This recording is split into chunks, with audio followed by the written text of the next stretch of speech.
two of them.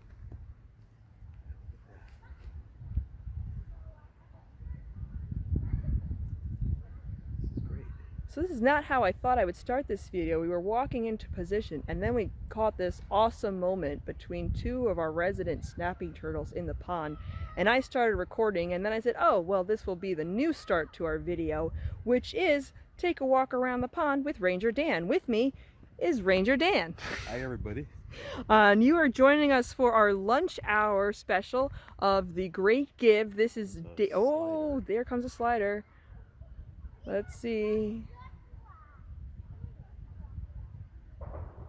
All right. Yeah, so a lunch hour. If you donate any time between now and 1 o'clock, you'll be entered to win a raffle.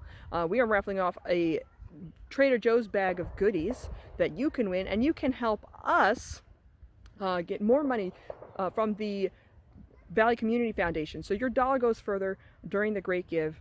This is our big fundraising event of the year. We are so excited. And this evening, 6 o'clock extra special, we are having Allie presenting our usual creature feature that we do during these events. And she's going to show off the new exhibit space. So definitely check back in for that. And now, without further ado, I think that's all the housekeeping taken care of. We're going to pass it to Ranger Dan, who's going to take us on a walk around the pond on this beautiful spring day. Ranger Dan. All right, my friends, this is a beautiful day to be out here at the Nature Center at Redwing Pond. And while Ranger Evelyn was speaking about the Great Give, I think that you guys were also watching along with me the little bit of activity, or actually a lot of activity in this one little spot. I was watching a water scorpion move from one spot to the other, and I'm still looking at one of the two snapping turtles here in the pond. And what's interesting is that this is a northern portion of the pond. During the summer months, the snapping turtles tend to hang out on the other side of the pond, the southern bank, where we have a nice clearing and also a family enjoying this beautiful day out in the sun. So a walk around the pond will help you understand a little bit about what we have done here and just what nature has done. You'll see some aquatic vegetation, you'll see some milfoil in there. Some of it is in fact invasive, but we have been working on a project, and it's an ongoing project that will never stop, a pond remediation project to make our pond a little bit healthier. When a water body has too much vegetation, it's over eutrophied. So we've worked on the inlet of the pond, which is fed by 2 Mile Brook. 2 Mile Brook is sourced right here on the Nature Center property. The source is here. It's also a tributary to the Housatonic River.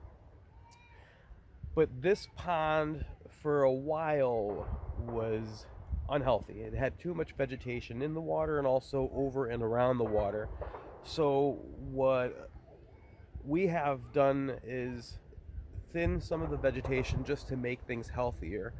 While we're thinning, obviously we want to focus on invasive vegetation, controlling that, the goal being to totally eliminate the vegetation, the invasive stuff, and also to thin even the native vegetation. When you have too many leaves falling into the pond, it's unhealthy. So I spoke about the inlet, and where the water does leave the pond, we also hand dredge that very often. We walk around the pond and we do as much as we can with hand dredging because we haven't gotten a full dredge yet. But the little bit of work, it's a lot of work actually, that we've done over the last few years has made quite an impact on the pond. It's very healthy. We have a lot more people coming out for recreational fishing. This is a catch and release fishing pond. It's a really fun place to come and picnic, and it's a place where you're going to see a lot of animals basking in the sun. I can see turtles over on branches. If you walk with me just a little bit, be careful, watch your step, because this is uneven terrain. We are in the outdoors. Just over here with this branch that we dropped from that beautiful red maple over in the water, this branch is a haven for turtles. If you just step over with me just a little bit, there are tons of turtles basking out on the limbs on the water. And just beyond the turtles, you might see that Canada goose over there, looking for probably a snack. There's lots of duckweed over here on this side. So again, we walk through the pond and we'll make sure that the edges are clean. We'll clear out when we need to clear out, but we also do want to keep a lot of the some of the algae, some of the stuff that you see around here, because this is all part of the local ecosystem. The biodiversity that we have here at the pond is wonderful, and each species that is here, whether it's an insect or whether it's a reptile or even the mammals that frequent the pond, everyone is a key player to the local ecosystem, to the ecosystem here, which is the habitat that these animals have, Redwing Pond. So we're actually going to walk back over towards the southern portion of the pond, where I will show you the sugar maples that we finally got to plant. We talked about that last year. Last year during the Great Give, I wanted to highlight a portion. Oh, this is just amazing. If you pan over here, there's a painted turtle swimming away, just a tiny little one. Yesterday we found a painted turtle. It was no bigger than the size of my fingernail. And if you ever do find a baby painted turtle or any kind of baby turtle, don't bring it to the nature center. Leave it where it is. They know what they're doing. Mom deposits the eggs. When the eggs hatch, these turtles know what to do. They're best suited in the outdoors. Turtles, some turtle species live a very long life. Box turtles, which live near the pond here, will live upwards of 100 years. Could you imagine 100 years living in 1 square mile area, and then to be plucked up and brought somewhere else? We might think that we're doing the right thing, but we're actually harming them. Reintroducing them back to the wild is more dangerous for that turtle, only because the chance of it surviving is slim to none. But we're going to continue going this way. We're taking our little walk around Redwing Pond. I know it's kind of a tongue twister here. But you can see there's some cover over here, which is very necessary for nesting birds, for wildlife to take refuge. The turtles that can hide underneath there, just like that that painted turtle is right. Is that a slider? Painted. Painted. Okay, painted turtle. You do see a little bit of multiflora rose. We have already come through here this year and pulled it and cut it, and you also see a little bit of barberry there, but they don't call it invasive for no reason. It tends to try to take over if it's not properly managed. And I want to put a plug in for the Conservation Corps, for Ranger Maria's Conservation Corps here at the Nature Center, that focuses on removing invasive vegetation from the Nature Center, relieving trees that have had bittersweet vines choking them for many years, and regaining our landscape, letting the native vegetation regain a foothold. That's the whole goal here, and we've done that project. Those types of projects around the pond. Those types of projects are still taking place here on our 156-acre nature preserve. Around the pond in particular, the native tree species that we have managed and thinned are the red maples. Red maples grow great around the pond. You also have other native species, other native trees and shrubs that just have to be managed so that the pond is accessible for recreational use, because this is also a recreation center, but for also for educational purposes, because your children, school children, visitors of all ages, even adults, we do ponding classes where we come down to the pond and we look to see what kind of insect larva, or even what kind of amphibian life is living under the water. Did you have something to say, Ranger Yeah, Evelyn? well, I'm going to piggyback off that amphibian because I don't know if you saw this bullfrog, Ranger Oh Dan. yeah, look at him. So yes, also amphibians in the pond. But I also want to piggyback, talking about the Conservation Corps. We understand that not everybody is able to donate financially to support the Nature Center, but you can also donate your time as a volunteer, and that is equally appreciated. We would not be able to operate as a facility without the hard work of our community who supports us all through our shared love of nature. Wonderfully said. Wonderfully said. All right, this seems to be a favorite tree for the kids to climb when they come to camp. And those limbs out here always seem to be a favorite for the turtles to taunt them because the kids really can't get out to those branches. Although they've tried, some splashing into the water. I just tell them, make sure when you fall in with your mouth closed. That's a joke. There is a lot of action happening in that water. And when you do come for one of our ponding classes, you really get a sense of how alive everything is. Wow, there's a group of turtles right over here, and there's a snapping turtle hanging out. Oh, I see the head. With the painted turtles. No, there's a painted turtle to the right.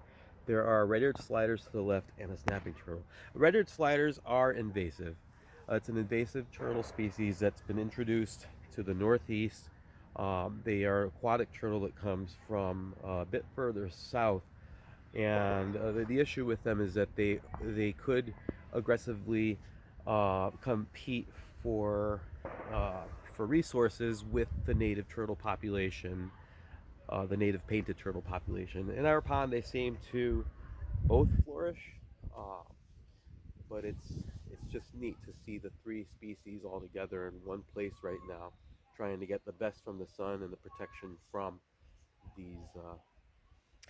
I think it would be fun, if you want, in the comments of this video, write how many turtles you have spotted. Maybe you have to jump back to the beginning and rewind. I am curious how many turtles we have passed. There have definitely been some caught on camera that I have missed. There's a couple of sliders, and there's a painted right here. Yeah, so the painted one is in the foreground, and you can see it has red around the shell. The red-eared slider has red on the ear and not on the shell. I wonder if it'll see me coming. The painted. Dan is wondering if it's going to see him coming. At this point, it definitely does. The red-eared sliders could be very, very, very fast, even on land. Okay, let's see if Ranger did not fall in the water on video. It would be fun. It will be fun if we catch something while we're down here. Maybe even a snake. Who knows? Fingers crossed.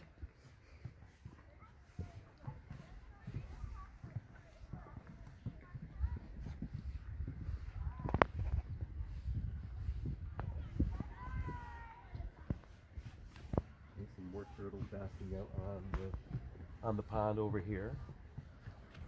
See all these limbs that have fallen that actually placed a lot of these limbs here on purpose when we've come and done the tree work, so that the turtles have places for cover and also for basking.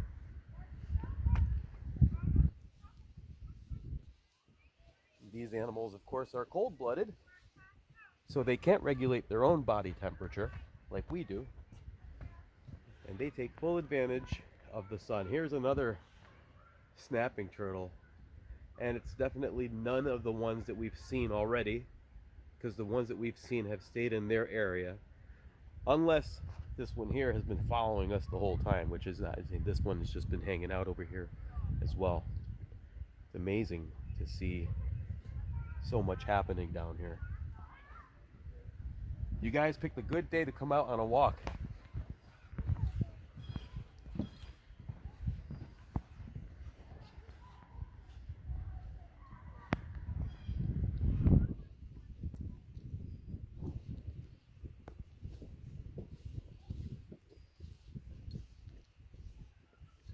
I know I'm not saying much right now, but sometimes it's better to just stop, look, and listen.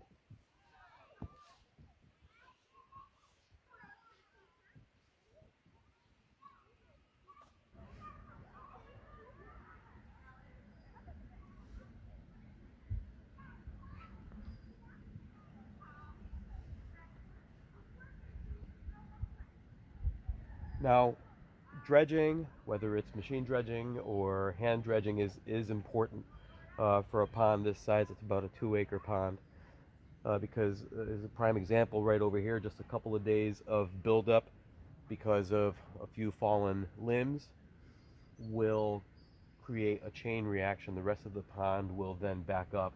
But as long as this pond outlet, which is right over here, is cleared, the water will, the surface water will flow nicely, and what's on the surface there, that the green stuff will flow downstream. So in the next day or two, we will come out here with some rakes and waders. We'll clear that out, and not to worry, the pond will stay looking nice and clear throughout the whole year.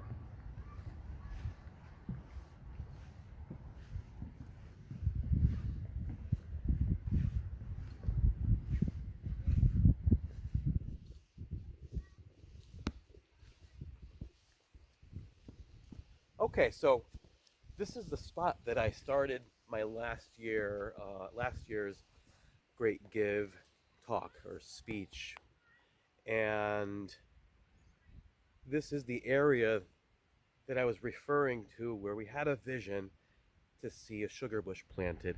Now that vision became a reality. The Connecticut Urban Forest Council, they accepted our application, our grant application that we wrote for a sugar bush. Now we want to fight climate change, and the way we're going to do that is just planting trees. And in related to that also, because of climate change, we're losing a lot of our native colder weather trees, and the sugar maple is one tree species that has been suffering a bit, but we have taken the initiative to not only plant them but also make sure that we keep up with this planting by exposing the root flare. There's a proper way to plant a tree for sure. They say that each tree planted, you're investing 80% on the whole, 20% on the tree. It's about how you plant it and what you're putting in there to mend the soil. Our trees are healthy. We're going to keep up with them, with going through them, and I know there has been some settling. In that case, in the case of some of the settling trees, we will repair that. But every tree that was planted, 18 of them here, 2 of them in 2 different locations, every tree that was planted is budding and is doing well. We had on the day of the planting, I believe 13 people involved between staff and volunteers, and then the day before the official planting, the junior rangers with Ranger Evelyn and Ranger Jeremy came and planted a tree. None of the trees are designated for any individual person, but what we did with this legacy planting was dedicate the trees to those who had come and who have come and made the Nature Center what it is, to those who are currently here giving of themselves to the Nature Center, and also to those who are to come, to the little ones, the children that come and learn about maple sugaring. They're the ones who are going to be using these trees as their trees for the classes that they will teach. They will tap the trees. They will be able to picnic under these trees at some point in time. They're very young trees, and we hope to see them grow big and strong. This sugar bush is really special to us here at the Nature Center. It belongs to you. It belongs to everybody. So yeah, this is a beautiful example of what giving does. It's not all monetary, as Ranger Evelyn said. It's given of your time. It really does make an impact. I personally have a vision, and a few of us here at the Nature Center do, about that building that you see over there to my right. That is an old milking barn. It's from the early 1900s. It has a very unique roof line. It's in really, really sad shape. It does need a restoration. But the vision for the restoration is so that it would be transformed into a teaching space, that we could make it into a sugar shack for the muddy months of February and March, a warming shed during the winter, and also classroom space for any type of ponding class or field school that will take place here at the Nature Center. So yes, the Great Give will help us achieve that goal. If we could see things fourth dimensionally and imagine the building restored with that beautiful operation happening, and these sugar maples tall and mature, we'd be looking at just a beautiful situation. I mean, how can you picture it any nicer than what it is right now? Just enhancing it, trying to make it a little bit better. So from here, my last stop that I want to make with you guys is to show you the sign that we placed honoring this sugar bush that we planted. And if you follow me, I can go show you that sign. And Evelyn, in the meantime, if there's anything else you want to share with our friends, feel free to do so. Yeah, I was hoping we could detour towards this one. I'm going to take this path here because I can see leaves that I'm excited to check out on this little tiny sprout. It's so cute.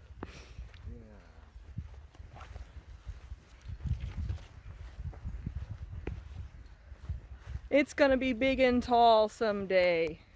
It's going to be big enough to give it a hug and wrap our hands all the way around it, and that is when we will know it is big enough to tap. But right now, it is still a little growing thing, but we will see a little bit every year grow bigger and beautiful. That's so nice.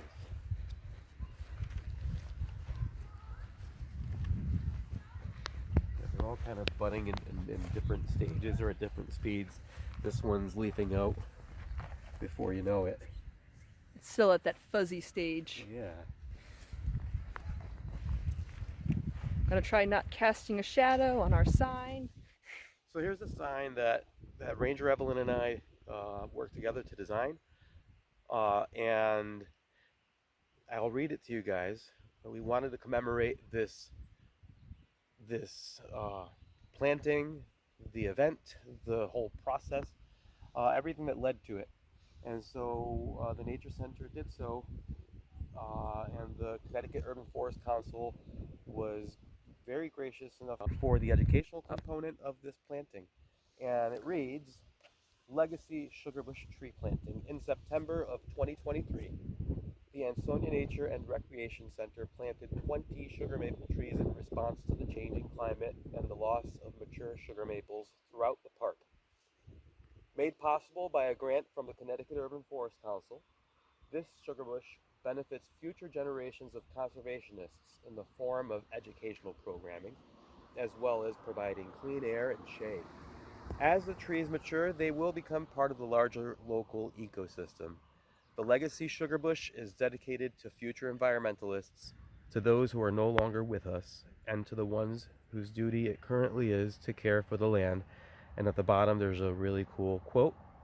It says, "The best time to plant a tree was 20 years ago. The second best time is today."